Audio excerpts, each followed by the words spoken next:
오늘 하나님께서 우리에게 주신 말씀은 데살로니가전서 4장 1절에서부터 12절 말씀입니다.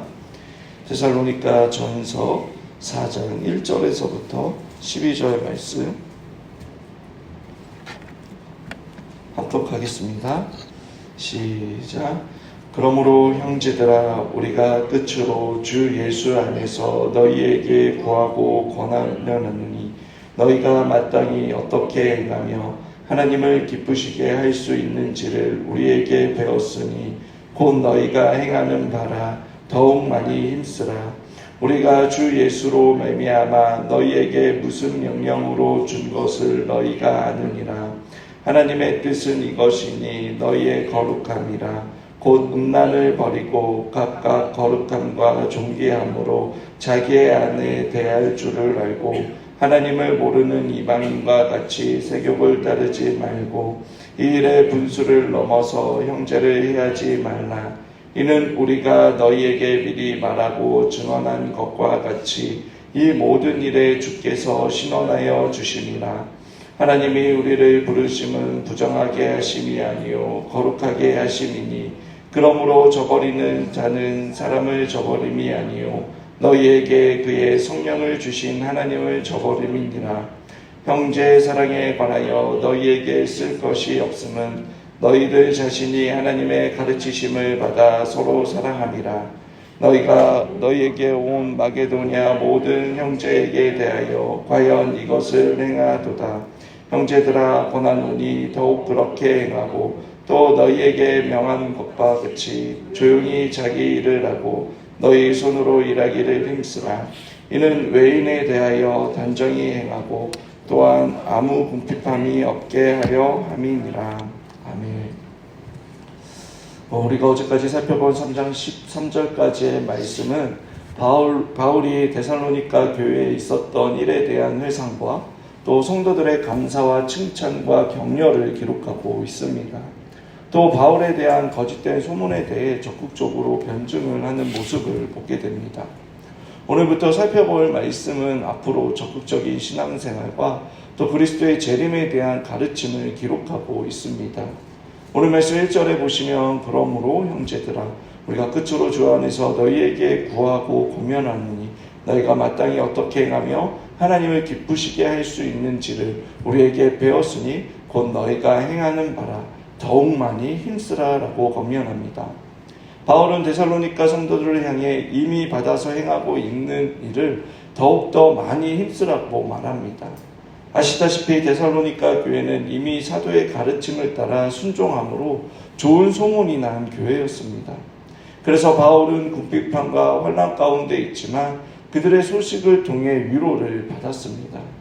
그리고 그들이 자신의 영광이요 또 기쁨이요 면류관이라고 당당하게 말하고 있습니다. 그런데 그들을 향해 바울의 권면은 더욱더 많이 힘쓰라는 것입니다. 그리고 그 권면은 바울 혼자만의 권면이 아니라 우리라고 말하고 있듯이 함께 데살로니가를 위해 희생하고 섬긴 자들의 권면이자 바램이라고 말하고 있습니다. 또 2절에 더욱더 강력하게 우리가 주 예수로 말미암아 너희에게 무슨 명령으로 준 것을 너희가 아느니라 라고 말합니다. 즉 바울이 데살로니가 교인을 향해 준 권면이 주께로부터 받은 명령을 가르치는 것이기 때문에 더욱더 힘써서 지키라 라고 강조하고 있는 것입니다. 그렇다면 오늘 본문의 말씀이 우리에게 권면하는 더욱더 힘써야 하는 그 삶의 내용이 무엇입니까? 첫 번째로 본문이 가르쳐주는 그 더욱더 힘써야 하는 것은 거룩한 삶이라고 말합니다. 거룩이라는 단어는 오직 여호와 하나님께만 사용할 수 있는 용어입니다. 단어 그 자체의 뜻은 분리하다, 구별하다라는 뜻입니다. 여호와 하나님께서는 스스로 계신 자일 뿐만 아니라 세상을 창조하셨기 때문에 이 땅의 피조물과 차원이 다른 존재입니다. 그렇기 때문에 거룩이라는 단어는 하나님께만 어울리는 단어입니다. 그러나 하나님께서는 영원 전부터 하나님의 백성, 하나님의 자녀를 선택하셔서 그들을 구원하여 주시고 그들을 거룩하게 하여 주셨습니다. 우리가 그리스도인이 되었다라는 것은 이 땅의 수많은 사람들 중에 선택하여 구분하여 주셨습니다. 죄와 사망의 권세로부터 우리를 건져주시고 하나님의 자녀가 되게 하여 주셨습니다. 그리고 그리스도 밖에 있는 우리를 그리스도 안으로 인도하여 주셔서 우리의 본질을 변화시켜 주심으로 오늘 본문 3절에서 말씀하고 있듯이 하나님의 뜻에 따라 살아가는 자들이 되게 하여 주신 것입니다. 본문에서 구체적으로 하나님의 뜻은 이것이니 너희의 거룩함이라 라고 말합니다. 칼빈은 하나님께서 우리를 부르시는 목적이 거룩함이라고 하였습니다. 전적으로 타락하고 부패한 우리는 스스로 우리의 육체와 영혼을 구원할 수 없기에 참 인간이시자 참 하나님이신 예수님께서 우리를 대신하여 십자가에서 그 하나님의 진노와 저주, 형벌을 받으시고 우리의 죄의 문제를 해결해 주셨습니다. 또 성령 하나님을 보내주심으로 우리에게 참된 믿음과 또 회개를 통해 거듭나게 하시고 하나님의 자녀로서 우리를 거룩하게 하여 주신 것입니다. 그러나 문제는 구원받은 이후 여러분 우리 안에 여전히 죄의 본성이 남아있다는 것입니다. 예수 그리스도의 보혈과 공로를 의지하여 거룩한 자로 살아가지 않는다면 우리는 이 죄의 본성으로 인하여 하나님께서 우리에게 주신 그 거룩함을 유지하며 또 지킬 수 없는 것입니다. 구원받은 이후 거룩한 삶을 살아가는 것을 아시다시피 우리는 성화라고 이야기합니다. 또 한편으로는 하나님 그 십자가의 사건을 통해 예수님께서 우리에게 주신 그 거룩함을 지켜 나가는 것이기도 합니다. 그러나 우리는 앞에서 이야기했듯이 죄의 본성이 남아있고 사탄은 끊임없이 우리의 연약함을 가지고 유혹하기에 우리는 성령의 능력을 의지하지 않고서는 그 말씀의 기준을 각 잡고 살아가지 않는다면 이 거룩함을 지켜내는 것이 힘든 것입니다.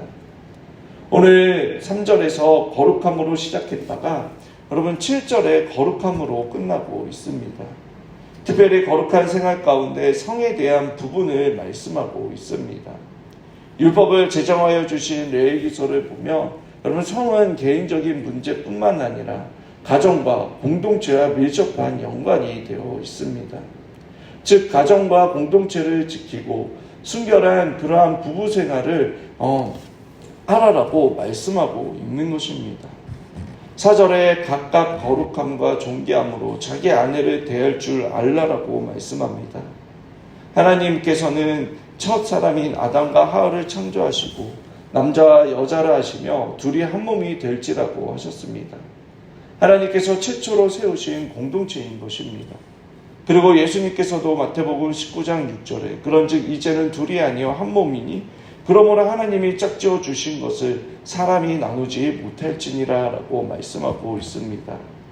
아시다시피 고대 종교의식은 성적인 문란함과 연결이 되어 있습니다.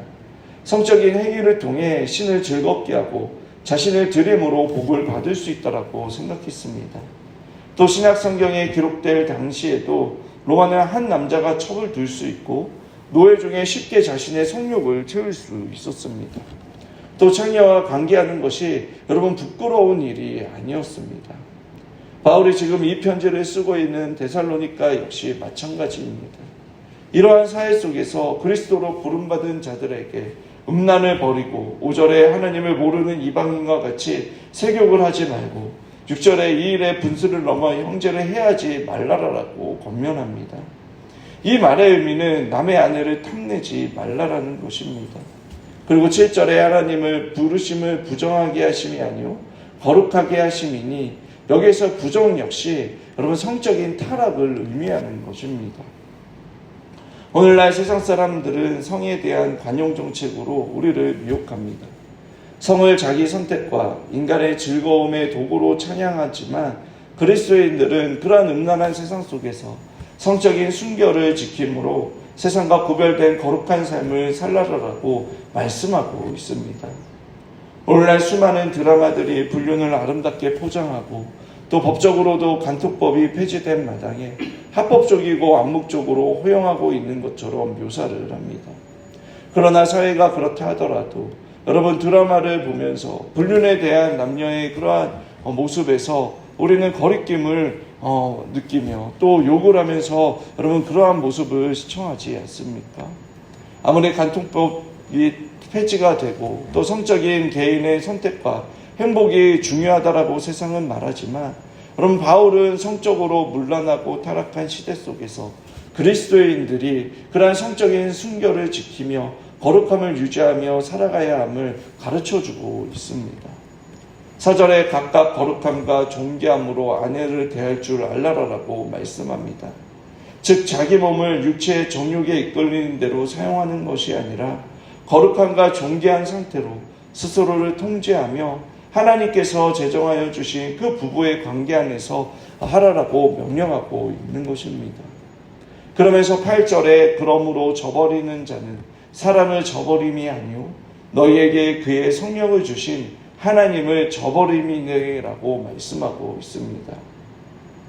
각각 거룩함과 존귀함으로 자기 아내를 취하지 않는다면 그것은 사람이 아닌 성령님을 버리는 일이라고 강력하게 경고하고 있는 것입니다. 그리스도 안에서 새롭게 태어난 사람은 개인의 성적인 순결함을 지키고 가정과 공동체를 지키는 사람들입니다. 예수님께서는 죄의 유혹을 받아 넘어질 바에는 차라리 눈을 뽑고 손발을 자르라라고 말씀하셨습니다. 그 의미는 앞을 보지 못하는 사람처럼 손발을 쓰지 못하는 사람들처럼 그렇게 생활하라는 것입니다. 갈수록 악하고 음란한 시대 속에서 너무나 많은 유혹과 시험이 도사리고 있습니다. 우리가 깨어있지 않는다면 문제의식을 갖지 못한 채 당연한 것처럼 되어버리거나 문제의 심각성을 인식하지 못하는 시대 속에 살아가고 있습니다. 오늘 이 새벽 성령 하나님께서 우리가 보고 듣는 것을 민감하게 해주셔서 생각으로나 마음으로 죄를 짓지 않고 또 거룩하게 살아갈 수 있도록 강구하는 이 시간이 되길 바랍니다. 또 세상의 가정과 정말 구별된 그 가정의 모습이 되고 그리스도 안에서 다른 사람들이 부러워하는 그러한 부부 사이와 또 가정이 될 수 있도록 믿음 안에서 온전한 가정을 세워가길 소망하며 노력하는 그러한 하루가 되길 주님의 이름으로 축원합니다. 또 두 번째로 우리가 더욱더 힘써야 할 것은 바로 사랑하는 일에 더욱더 힘쓰라라고 말씀하고 있습니다. 그 사랑하는 방법으로 첫 번째로 자기 일을 열심히 하라라고 권면합니다. 자기가 마땅히 할 수 있는 것을 하는 것 자체가 바로 이웃을 사랑하는 일입니다. 자신이 할 수 있는 일을 하지 않으면 결국 누군가가 대신하게 됩니다. 당시 헬라 사람들의 인식에는 손으로 하는 모든 일은 노예가 하는 일로 생각을 했습니다. 심지어 귀족은 옷을 입고 벗는 일조차 노예들이 하였습니다. 하지만 성경은 여러분 이 노동을 천한 것으로 가르치지 않습니다. 흔히 아담과 하와가 죄를 범죄한 후에 그 형벌로 노동이 생겼다라고 생각합니다. 그런데 아닙니다. 하나님께서도 6일 동안 세상을 창조하시는 일을 하셨습니다. 첫사람 아담에게도 생물들의 이름을 짓게 하시며 생육하고 번성하여 땅을 정복하고 다스리라고 말씀하셨습니다.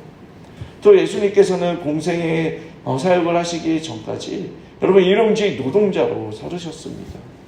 아담과 하와의 타락으로 노동의 의미가 변질된 것이지 노동 그 자체는 성경적인 가르침은 악한 것이 아닙니다. 노동 그 자체는 신성한 것이고 하나님과 이웃을 섬기는 예배인 것입니다. 바울은 조용히 자기 일을 하고 너희 손으로 일하기를 힘쓰라라고 권면하면서 그 이유에 대해 12절에 이는 외인에 대하여 단정히 행하고 또한 아무 궁핍함이 없게 하려 함이라라고 말씀합니다. 단지 노동하는 이유가 자기 혼자 잘 먹고 잘 살기 위해 하는 것이 아니라 여러분 믿지 않는 자들에게 단정히 행하기 위함이라고 말하고 있습니다. 여기에서의 단정의 뜻은 좋은 모양을 의미합니다. 즉 정의롭고 정직하게 또 합당하게 일하는 것을 보여주는 것입니다. 세상 사람들 중에 탐욕에 사로잡혀 더 많이 갖기 위해 온갖 불법과 편법을 동원해 살아가는 자와 똑같은 목적, 똑같은 방법으로 살아가지 말라라고 말씀하고 있는 것입니다. 또한 아무런 궁핍함이 없게 하려 함이라라고 말씀하고 있습니다. 즉 크리스찬 그리스도인은 그런 무의도식하거나 인생 한방 역전을 꿈꾸는 자들이 되어서는 안 됩니다. 하나님께서 주신 직업을 가지며 정직하고 성실하게 살아감으로 경제적인 자립을 해야 한다라고 말씀하고 있는 것입니다. 특별한 사정이 없는 이상 자기 일을 함으로 하나님께서 주신 것을 가지고 영적으로나 경제적으로 자립하지 못한 그 이웃에게 나누어주며 자립할 수 있도록 그 섬기는 일을 해야 하는 자들이 바로 그리스도인이라고 말씀하고 있는 것입니다. 오늘 이 새벽 우리에게 맡겨주신 그 사명을 성령 충만함으로 능히 감당하고 우리의 일을 통해 다른 누군가에게 유익이 되고 하나님께로 인도하는 그 도구로 사용되어지는 저와 여러분들이 되시길 축원합니다. 말씀을 정리하겠습니다. 오늘 바울은 우리에게 더욱더 힘쓰라라고 권면하고 있는 것은 바로 거룩한 삶을 살아라라고 말씀하고 있습니다. 특별히 개인의 성과, 가정과 공동체를 아름답게 지키는 것과 또 삶의 현장에서 자기 일에 힘쓰고 단정히 행하고 자신에게 있는 것을 이웃과 함께 나누어 주라고 말씀하고 있습니다. 오늘 우리에게 주신 말씀대로 거룩하게 살아감으로 하나님의 뜻을 이루는 저와 여러분들이 되시길 주님의 이름으로 축원합니다.